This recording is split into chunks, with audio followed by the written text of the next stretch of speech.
Hi friends, ഇന്ന് നമ്മൾ ശ്രീലങ്കയിലെ വിവിധ സ്ഥലങ്ങൾ എക്സ്പ്ലോർ ചെയ്യാൻ പോവുകയാണ്. യാല നാഷണൽ പാർക്ക്, മിറിസയിൽ പോയി കഴിഞ്ഞാൽ വെയിൽ വാച്ചിങ്, ഇവിടുത്തെ ബീച്ചുകൾ, ശ്രീലങ്കയിലെ നൈറ്റ് ലൈഫ് കാഴ്ചകൾ തുടങ്ങി കാഴ്ചകൾ നിരന്നിരിക്കുകയാണ്. അപ്പോൾ ഇൻ ദ വൈൽഡ് വിത്ത് അജിത് മറ്റൊരു വീഡിയോയിലേക്ക് സ്വാഗതം.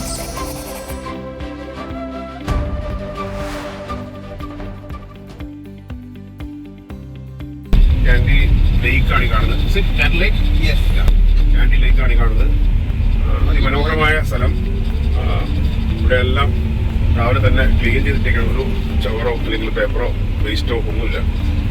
നമ്മളതൊക്കെ കാണുന്നത് തന്നെ ഒരു അണ്ടർ ഡെവലപ്ഡ് കൺട്രിയിൽ ഇങ്ങനെ നീറ്റായിട്ട് സൂക്ഷിക്കുക എന്ന് പറഞ്ഞാൽ ടൂറിസ്റ്റ് ഡെസ്റ്റിനേഷനുകൾ നീറ്റായിട്ട് സൂക്ഷിക്കുക എന്ന് പറഞ്ഞാൽ അവർ സമ്മതിക്കണം.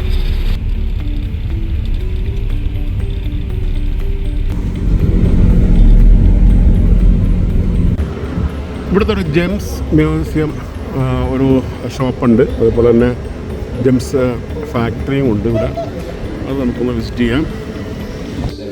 ഈ ജെംസിൻ്റെ പ്രത്യേകതകളും അതിൻ്റെ എല്ലാ കാര്യങ്ങളും അതിൻ്റെ മേക്കിങ്ങും എല്ലാം എക്സ്പ്ലെയിൻ ചെയ്യുന്ന ഒരു വീഡിയോ ഒക്കെ ഉണ്ട്.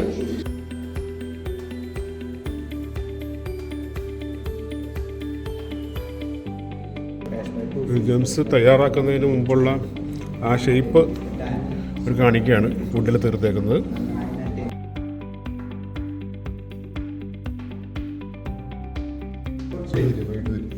കാറ്റ്സൈ എന്ന് പറയുന്ന വൈഡൂര്യക്കല്ലാണിത്. സൺലൈറ്റിനനുസരിച്ച് അല്ലെങ്കിൽ ലൈറ്റിനനുസരിച്ച് ഈ കല്ലിൻ്റെ ആ ലൈൻ മാറിക്കൊണ്ടിരിക്കും. അതാണ് ഈ കാറ്റ്സൈ എന്നിവർ പറയുന്നത്. ഇങ്ങനെയാണ് ഒരു ജം ഷേപ്പ് ചെയ്യുന്നതെന്ന് കാണിക്കും ഇവർ. അപ്പോൾ ഇതാണ് ഇതിൻ്റെ ഒരു എക്സ്പ്ലെയിൻ ചെയ്യുന്ന. നമുക്ക് ജെംസ് വളരെ കോസ്റ്റ്ലി ആണെന്ന് പറയും, പക്ഷേ കോസ്റ്റ്ലി ആയതിന് കാരണം ജീവൻ പണയം വെച്ചിട്ടാണ് ഇവർ വലിയ പൊടി ഉണ്ടാക്കി ആഴത്തിൽ പോയി എക്സ്കവേഷൻ ചെയ്ത് ഈ സ്റ്റോൺസ് കളക്ട് ചെയ്ത് ഷേപ്പാക്കി അതിൻ്റെ ഫൈനൽ പ്രോഡക്റ്റ് ആക്കി കൊടുക്കുന്നത്. അപ്പോൾ ഇത്രയധികം മനുഷ്യ അധ്വാനവും റിസ്ക് ഉള്ള ഒരു കാര്യം കൂടിയാണ്.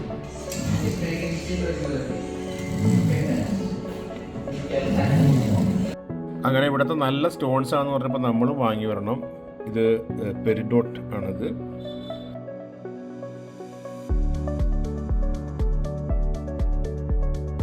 നമ്മുടെ ഈ വലതുവശത്ത് കാണുന്നതാണ് നമ്മുടെ university, Sri Lankan university.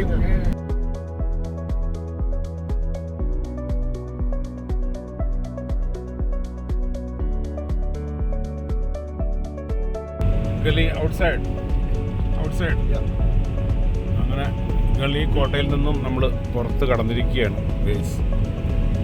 Railway station. And Hindu temple in the front. Right side is Gal Jail. Hindu temple is Gal Jail. Jail of the Sri Lanka. Gal. So many drugs people stay here. So many tourists inside.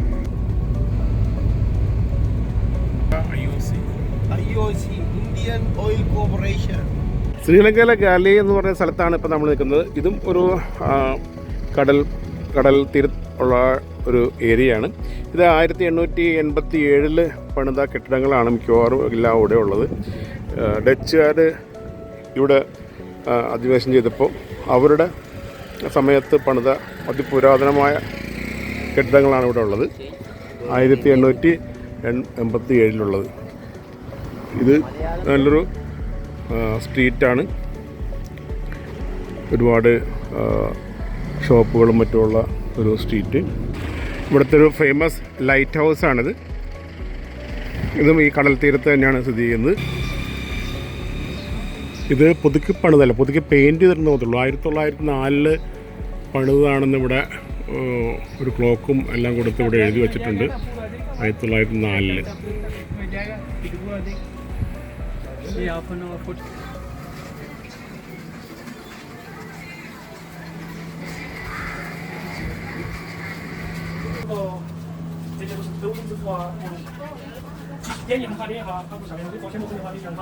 Replica of Dutch 18 cast iron wooden garage. Okay. ഇതൊരു റെപ്ലിക്കയാണ്. കടൽ ചുറ്റപ്പെട്ട സ്ഥലമായതുകൊണ്ട് എവിടെ നോക്കിയാലും കടലിൻ്റെ ഒരു ഭംഗി ഉണ്ട്. ഇവിടെ അതുപോലെ തന്നെ ശുനകന്മാർക്ക് ഇവിടെയും ഒരു കുറവില്ല കേട്ടോ.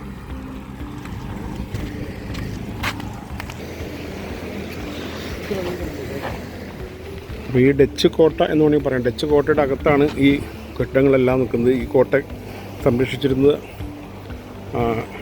കോട്ടയുടെ പുറത്തുള്ള ഭാഗമാണ് ഈ കാണുന്നത്. പണ്ട് പോലെ നമുക്കറിയാവുന്ന പോലെ കോട്ടയുടെ പുറത്തെ മതിൽ ഇതേപോലെ പീരങ്കി വെച്ച് ശത്രുക്കളെ നേരിടാൻ പറ്റുന്ന വിധത്തിൽ ആയിരിക്കും അതിൻ്റെ നിർമ്മിതി. അതാണ് ഈ കാണുന്നത്.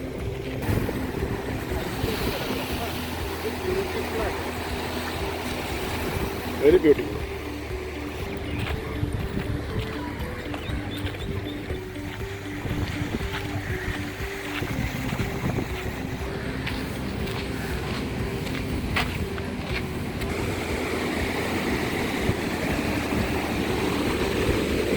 കോട്ടയുടെ തള്ളി നിൽക്കുന്ന ഭാഗമാണിത്. വളരെ മനോഹരമായിട്ടുള്ള സ്ഥലം. എവിടെ നിന്ന് നോക്കിയാലും ആരാണ് ഇങ്ങോട്ട് കടന്നു വരുന്നതെന്ന് അന്നത്തെ കാലത്ത് അറിയാമായിരിക്കും. അതുകൊണ്ട് തന്നെ ഈ കോട്ട സംരക്ഷിക്കപ്പെടാനായിട്ടന്ന് എളുപ്പമായിരുന്നിരിക്കണം.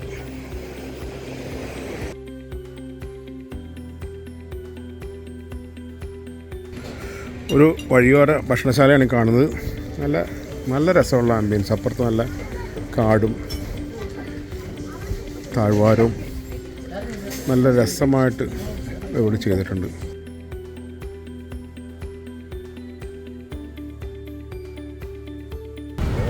ഇത് യെല്ല എന്ന് പറയുന്ന ഒരു സിറ്റിയാണ്. ശ്രീലങ്കയിലെ മോസ്റ്റ് ബ്യൂട്ടിഫുൾ സിറ്റി എന്നാണ് നമ്മുടെ ഗൈഡ് പറയുന്നത്. നല്ല നല്ല ഷോപ്സും റീസണബിൾ. നമ്മളിപ്പോൾ കാപ്പി കുടിക്കാൻ കയറിയ സ്ഥലം അതുപോലെ വളരെ റീസണബിളായിട്ടുള്ള പ്രൈസും നല്ലൊരു സിറ്റിയാണ്. ഇവിടുത്തെ നൈറ്റ് ലൈഫും ഒക്കെ രസമുണ്ട്.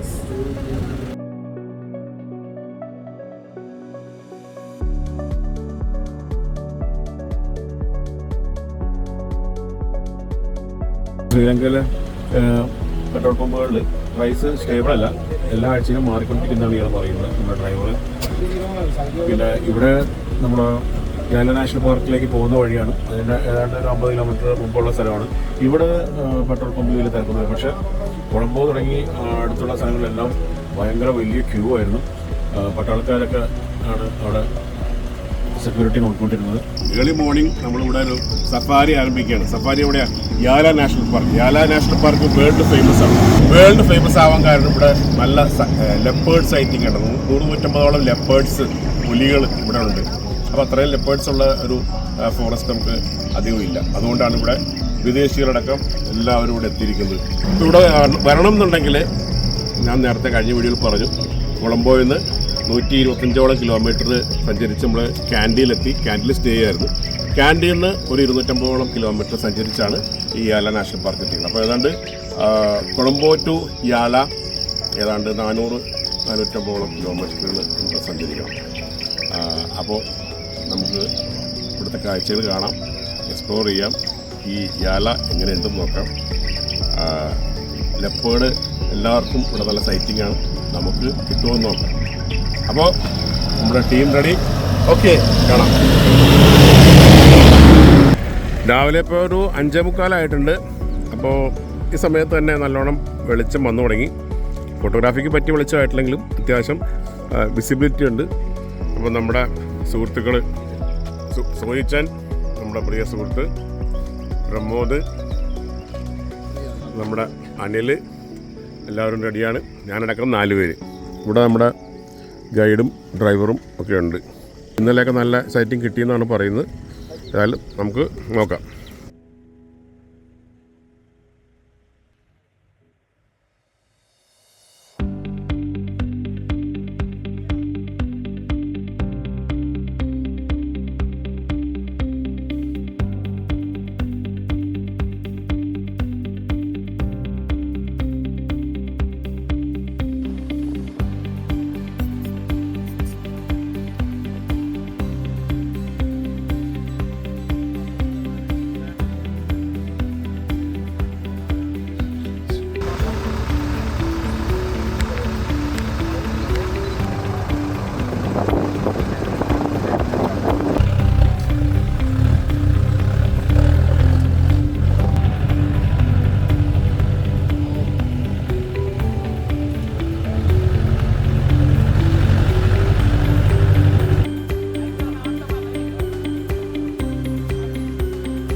അപ്പോൾ ശ്രീലങ്കയിലെ യാല നാഷണൽ പാർക്കിലെ സഫാരിക്കിടയിലുള്ളൊരു ടീ ബ്രേക്കിൻ്റെ ഇടയിലാണ് ഈ കാഴ്ച. ഈ നാഷണൽ പാർക്കിനോട് ചേർന്ന് നമ്മുടെ കോസ്റ്റൽ ഏരിയ കൂടിയാണ്. കടലിൻ്റെ നല്ലൊരു സാമീപ്യം കൂടി ഈ നാഷണൽ പാർക്കിനോട് ചുറ്റും ഉണ്ട് എന്നുള്ള കാര്യമാണ് വളരെ പ്രത്യേകത നിറഞ്ഞത്. നമ്മുടെ നാട്ടിലൊന്നും അങ്ങനെ അധികം കാണാത്ത ഒരു സംഭവമാണ് കടലോട് ചേർന്ന്. ഇപ്പോൾ കബനി പോലുള്ള സ്ഥലങ്ങളിലെ കാടുകളിലൊക്കെ കായൽ അവിടെ ഉണ്ടെങ്കിലും ഇതുപോലെ കടലിൻ്റെ സാമീപ്യമുള്ള നാഷണൽ പാർക്ക് വളരെ കുറവാണ്. അതാണ് ഈ യാല നാഷണൽ പാർക്കിൻ്റെ പ്രത്യേകത. അതുപോലെ തന്നെ ഇവർ നന്നായിട്ട് ഈ സഫാരി ഒരുപാട് നൂറുകണക്കിന് സഫാരി വണ്ടികൾ ഇവിടെ വരും. അപ്പോൾ അവർക്ക് റെസ്റ്റ് ചെയ്യാനും നല്ല റെസ്റ്റ് പ്ലേസും കഫറ്റേരിയയും എല്ലാം കൂടിയിട്ട് നന്നായിട്ട് ചെയ്തിട്ടുണ്ട്. നമ്മുടെ ഇന്ത്യ ഇത്രയും വികസിച്ച ശ്രീലങ്ക അപേക്ഷിച്ച് ഇത്രയും വികസിച്ച രാജ്യമാണെങ്കിൽ ഇത്രയും നല്ലൊരു റെസ്റ്റ് ഏരിയ കാട്ടിനകത്തില്ല എന്നുള്ള കാര്യമാണ്. എവിടെയും വേസ്റ്റും ഇല്ല എന്നുള്ള കാര്യം പ്രത്യേകമുണ്ട്. ഇത്രയും നൂറുകണക്കിന് ആളുകൾ നൂറുകണക്കിന് വാഹനങ്ങളെല്ലാം വരുന്ന സ്ഥലമാണെങ്കിലും ഇവിടെ ഒന്നും ഒരു ചെറിയ പ്ലാസ്റ്റിക് കടലാസോ കഷ്ണങ്ങളോ ഒന്നും തന്നെ ഇല്ലാണ്ട് വളരെ വൃത്തിയായിട്ട് ഇവരിത് കീപ്പ് ചെയ്യുന്നുണ്ടെന്നുള്ള കാര്യം വളരെ പ്രശംസ അർഹിക്കുന്ന കാര്യമാണ്.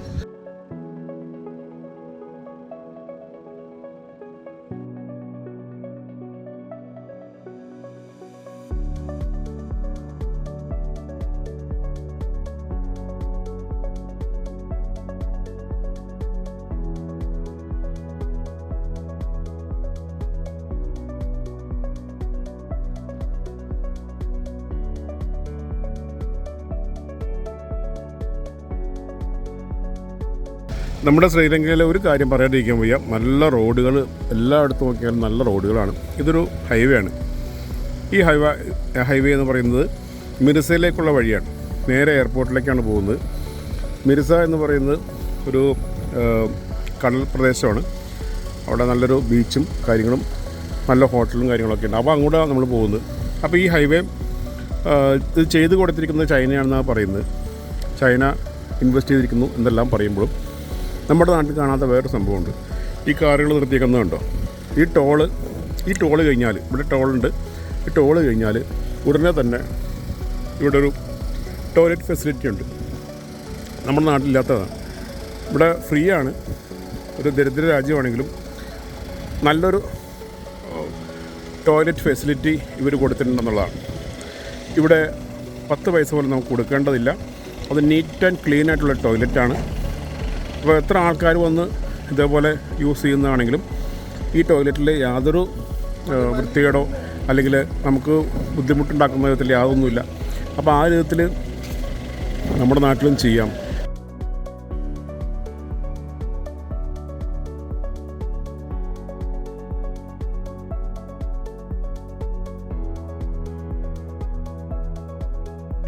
അപ്പോൾ നമ്മൾ മിർസ വെയിൽ വാച്ചിങ്ങിന് ആണ് പോകുന്നത്. ഇന്ന് അവിടെയാണ് സ്റ്റേ. മിർസയിലാണ് സ്റ്റേ. മിർസയിലേക്ക് പോകുന്നതിന് തൊട്ട് മുമ്പ് നമുക്കൊരു സ്ഥലം വിസിറ്റ് ചെയ്യാനുണ്ട്. അതാണിത്, കോക്കനട്ട് ട്രീ ഹിൽ. ഇതാണ് എൻ്റെ പേര്. ഇവിടെ കുറച്ച് തെങ്ങുകളുണ്ട്. പക്ഷെ അതല്ല കാഴ്ച. നല്ലൊരു ബീച്ചാണ്. ബീച്ചൊന്നും പറയാൻ പറ്റില്ല, തിരയടിച്ച് കയറി വരുന്ന സ്ഥലമാണ്. അതുകൊണ്ട് ഇറങ്ങി നിന്നുള്ള കളിയൊന്നും പറ്റില്ല. പക്ഷെ എല്ലാവരും ഇവിടെ വന്ന് എൻജോയ് ചെയ്തിട്ട് പോകുന്നൊരു സ്ഥലമാണ്. മസ്റ്റ് വാച്ച് വ്യൂ പോയിൻ്റാണിത് മിർസയിലെ.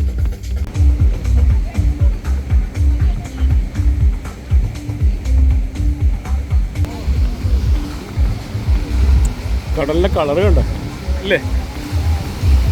ബ്യൂട്ടിഫുൾ.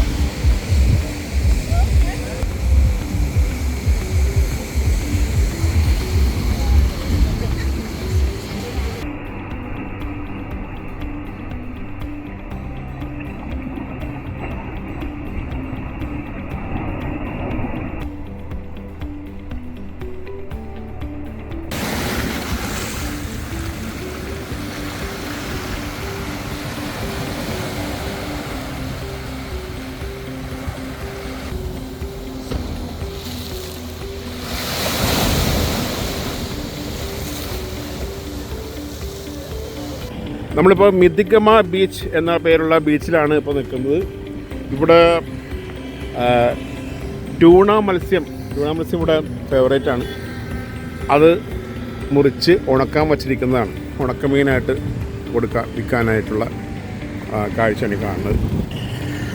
ശ്രീലങ്ക വളരെ ഫേമസ് ആണ് മത്സ്യ വിഭവങ്ങൾക്ക്, അതായത് സീ ഫുഡിന് വളരെ ഫേമസ് ആണ്. അപ്പോൾ അതിൽ പെട്ടതാണ് ഈ ട്യൂണ.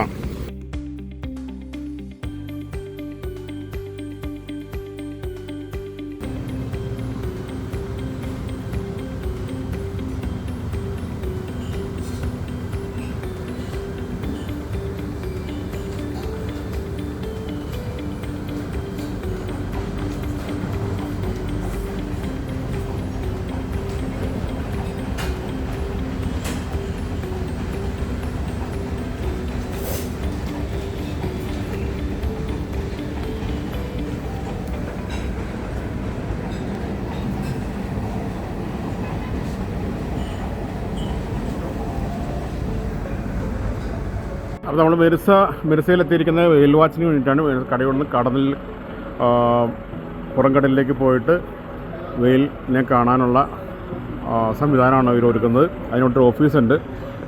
ഇത്തരം ബോട്ടിലാണ് പോകുന്നത്. ഡബിൾ എൻജിൻ ഡബിൾ ഡക്കർ ബോട്ടിനാണ് പോകുന്നത്. അപ്പോൾ അതിന് ഒരാൾക്ക് $70 വെച്ച് വരും. ഇവിടെ കാർഡ് പേയ്മെൻറ്റ് ഓക്കെയാണ്. ശ്രീലങ്കൻ മണി തന്നെ വേണമെന്നില്ല. അപ്പോൾ നമുക്ക് കിട്ടാവുന്ന വെയിൽ ഇവിടെ സാധാരണയായിട്ട് കാണുന്ന ഫിൻ വെയിൽ, അതുപോലെ തന്നെ ബ്ലൂ വെയിൽ, പിന്നെ അതുപോലെ തന്നെ ഡോൾഫിൻസ്, സ്പിന്നർ ഡോൾഫിൻസ് ഒക്കെയാണ്. വെയിൽസ് എല്ലാം മിക്കവാറും ഒംനിവേഴ്സാണ്. അവർ മത്സ്യങ്ങളെയും അതുപോലെ തന്നെ മറ്റേ സമുദ്രത്തിലെ മറ്റ് സസ്യങ്ങളെയൊക്കെ കഴിക്കും. ഡോൾഫിൻസ് വന്നിട്ട് അവർ ഒംനിവേഴ്സാണ്. അവർ ഫിഷ് മാത്രമേ അല്ലെങ്കിൽ കടൽ ജീവികളെ മാത്രമേ കഴിക്കുകയുള്ളൂ. അങ്ങനെയാണ്. അപ്പോൾ ഏതായാലും ഒരു 50-50 ചാൻസ് ആണ് എന്നാണ് ഇവർ പറയുന്നത്. അതങ്ങനെ പറയാൻ പറ്റുള്ളൂ. എല്ലാ ജീവികളും എല്ലാ വൈൽഡ് ആനിമൽസും സൈറ്റിംഗ് എല്ലാം 50-50 ചാൻസാണ്. നമ്മൾ ഗ്യാരണ്ടി ചെയ്യാൻ പറ്റില്ല അവർക്ക്. അതെന്നാലും ട്രൈ ചെയ്യാമെന്നുള്ളതാണ്. ഏതായാലും നമുക്ക് പോകാം. രാവിലെ 6 മണിക്ക് ഇവിടെ എത്തുമെന്നാണ് അവർ പറഞ്ഞത്. 6 മണിക്ക് പോയി നമുക്ക് ബോട്ടിൽ കയറി ബാക്കി കാഴ്ചകൾ കാണാം. അപ്പോൾ നമ്മുടെ ശ്രീലങ്കയിലെ മിർസയിൽ വെയിൽ വാച്ചിങ്ങിന് വേണ്ടി ഇറങ്ങിയാണ്. വെയിൽ വാച്ചിങ് ഇവിടെ ഭയങ്കര പ്രസിദ്ധമാണ്. വെയിലും അതുപോലെ ഡോൾഫിനുമാണ് ഇവിടെ നമ്മൾ എക്സ്പെക്റ്റ് ചെയ്യുന്നത്. മിക്കവാറും ഈ ആഴ്ച എല്ലാം ഇവർക്ക് സൈറ്റിംഗ് ഉണ്ടായെന്നാണ് പറയുന്നത്. 2-3 ടൈപ്പ് വെയിലിനെ എന്തായാലും കണ്ടിട്ടുണ്ടെന്ന് പറയുന്നു. ഡോൾഫിനും അതുപോലെ തന്നെ. എനിവേ നമുക്ക് ചാൻസ് എടുത്തുകൊണ്ട് തന്നെ നമുക്ക് നോക്കാം. പുറംകടലിലേക്കാണ് പോകുന്നത്. ബോട്ട് റെഡിയാണ്. അപ്പോൾ ആൾക്കാർ നോർമലി 7 മണിക്കാണ് സ്റ്റാർട്ട് ചെയ്യുന്നതെങ്കിലും എല്ലാവരും വന്ന് ഫ്രണ്ടിൽ ഇരിക്കാൻ വേണ്ടിയിട്ട് ഒരു 5 മണി 5:30 വന്നിട്ട് ആളുകൾ തുടങ്ങും. അപ്പോൾ അതുപോലെ നമ്മുടെ സുഹൃത്തുക്കളായ സബുജിഷൻ, അനിൽ ആൻഡ് പ്രമോദ് ഞങ്ങളെല്ലാവരും റെഡിയാണ്. അപ്പോൾ അങ്ങനെ പോയിക്കളയാ അല്ലേ? എങ്ങനെയാണെന്ന് നോക്കാം. അപ്പോൾ നമ്മൾ ബോട്ടിങ് ആരംഭിച്ചു. 7 മണിക്ക് തന്നെ ഒരു ഷാർപ്പ് സ്റ്റാർട്ട് ചെയ്തു. അങ്ങനെ പോയിക്കൊണ്ടിരിക്കുകയാണ്. സീ റഫായ ഏരിയയിലുള്ള അഡ്വഞ്ചറസ് ആയിട്ടുള്ള കാര്യങ്ങളും അതുപോലെ തന്നെ ഈ ആനിമൽസിനെ കാണാനുള്ള ചാൻസും അതാണ് ഈ യാത്രയെ നമുക്ക് അങ്ങേയറ്റത്തെ ഒരു ത്രില്ലിംഗ് എക്സ്പീരിയൻസിലേക്ക് ആക്കുന്നത്.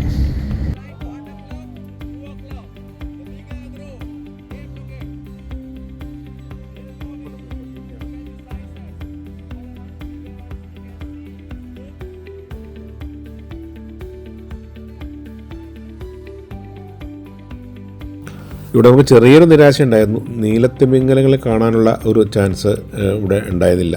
ഇവിടെ കഴിഞ്ഞ ദിവസമൊക്കെ കണ്ടു എന്നാണ് പറയുന്നത്. പക്ഷേ നീലത്തിമിംഗലത് അവർ കൂട്ടമായിട്ട് സഞ്ചരിക്കുന്ന ഈ കില്ലർ വെയിൽസ് ഉണ്ട് ഇവിടെ, പൈലറ്റ് വെയിൽസ്. അപ്പോൾ അവരുടെയൊക്കെ ഒരു ആക്രമണം ഭയന്നിട്ട് നീലത്തിമിംഗലം വളരെ വലുതാണെങ്കിലും ഈ പൈലറ്റ് വെയിൽസ് ഒരു കൂട്ടമായിട്ട് വരുമ്പോഴത്തേക്കും അവരെ ആക്രമിക്കുന്നതാണ് പറയുന്നത്.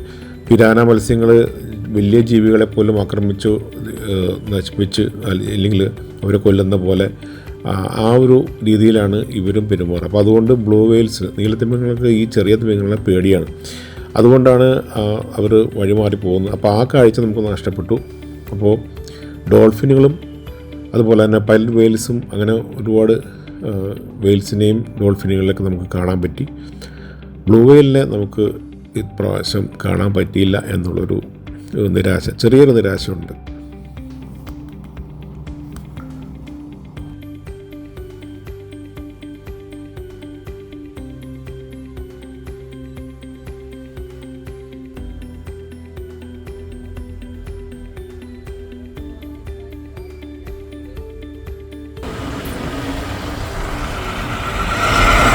കൊളംബോ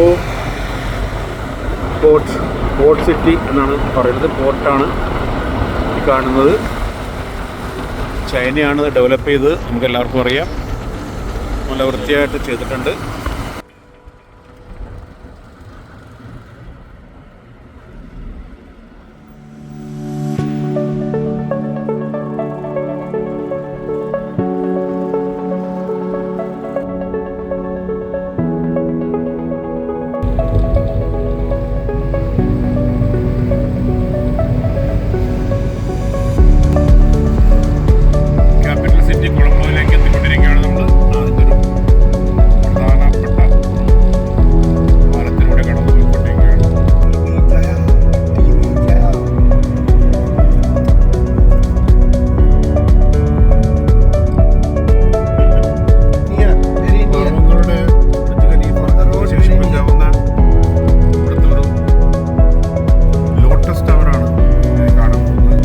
ഞാൻ തമാശ രൂപേണ പറഞ്ഞത്.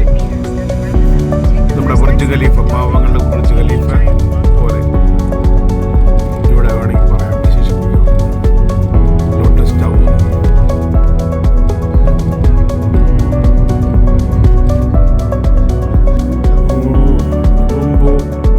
ലോട്ടസ് ടവർ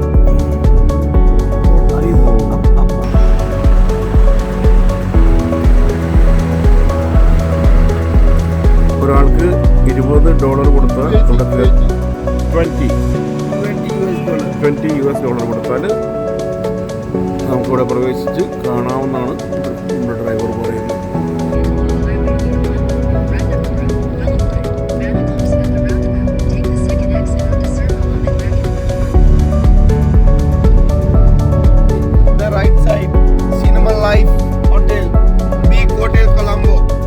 ഇതാണ് നമ്മുടെ പ്രസിഡന്റിന്റെ കൊട്ടാരം, പ്രസിഡന്റിന്റെ ഹൗസ്. ഇവിടെ നമ്മുടെ ഡ്രൈവർ അടക്കം കയറി അവിടെ സംഹാരതാണ്ട വടി എന്നാണ് പറയുന്നത്. ശ്രീലങ്ക സന്ദർശിക്കുന്നവർക്ക് ഒരു പ്രധാനപ്പെട്ട ഒരു ഇൻഫർമേഷനാണ്. അത് വേറൊന്നുമല്ല, നമ്മുടെ ശ്രീലങ്കയിലെ ക്യാപിറ്റൽ സിറ്റിയായ കൊളംബോയിൽ ഇവിടെ മറൈൻ ഡ്രൈവിൽ ഒരുപാട് ഹോട്ടലുകളുണ്ട്. മറൈൻ ഡ്രൈവിൽ അവിടെ താമസിക്കുന്നവർക്ക്, ഇവിടെ ഇന്ത്യൻ ഭക്ഷണം കഴിക്കാൻ ആഗ്രഹിക്കുന്നവർക്ക് അടിപൊളി ഒരു വെജിറ്റേറിയൻ റെസ്റ്റോറൻ്റ് ഉണ്ട്. അത് ഇവിടെ നല്ല ഫുഡാണ്. നമ്മൾ 4 പേര് കഴിച്ചിട്ട് 2600 LKR ശ്രീലങ്കൻ പൈസയാണ് വന്നത്. 4 പേര് ഇഡ്ഡലി, വട, ചായ, മസാല ദോശ, നെയ് റോസ്റ്റ് എല്ലാം കഴിച്ച്. ഇതാണ് ഈ കാണുന്നത്. അപ്പോൾ നല്ല ഫുഡ്, നമ്മൾ സഫീഷ്യൻ്റ്. ഒരു മസാല ദോശ എന്നൊക്കെ പറഞ്ഞത് 1.5-2 മസാല ദോശ വരും ഒരു മസാല ദോശ. അപ്പോൾ ഇന്ത്യൻ പൈസ വരാണെങ്കിൽ കാൽക്കുലേറ്റ് ചെയ്യുകയാണെങ്കിൽ 800 ചില്ലാൻ രൂപ വരുള്ളൂ. പക്ഷെ നല്ല ഫുഡ്. ഹോട്ടൽ സംഗീത എന്നാണ് ഈ ഹോട്ടലിൻ്റെ പേര്. ഇവിടെ റെക്കമെൻഡ് ചെയ്യുകയാണ്. നല്ല ഫുഡ്, മിതമായ നിരക്കിൽ, ഏറ്റവും നമ്മുടെ നാട്ടിൽ പോലും കിട്ടില്ല അതേപോലത്തെ നിരക്കിൽ നമുക്ക് ഇവിടുന്ന് ഫുഡ് കഴിക്കാം. അപ്പോൾ അത് എല്ലാവരും ശ്രദ്ധിക്കുക. ശ്രീലങ്ക സന്ദർശിക്കുന്നവർ ഏതായാലും കൊളംബോയിൽ പോകാണ്ട് ആരും പോവില്ല. പോകുമ്പോഴും വരുമ്പോഴും നമുക്ക് ഈ ഹോട്ടലിനെ ആശ്രയിക്കാവുന്നതാണ്. അങ്ങനെ 5 നാൾ നീണ്ടു നിന്ന ശ്രീലങ്ക പര്യടനം ഇവിടെ അവസാനിക്കുകയാണ്. വീഡിയോ ഇഷ്ടമായ ലൈക്ക് ചെയ്യുക, നിങ്ങളുടെ വിലയേറിയ അഭിപ്രായം രേഖപ്പെടുത്തുക. സബ്സ്ക്രൈബ് ചെയ്താൽ കൂടുതൽ വീഡിയോസ് നിങ്ങളുടെ മുന്നിലേക്ക് എത്തിക്കുന്നതാണ്. Thanks for watching.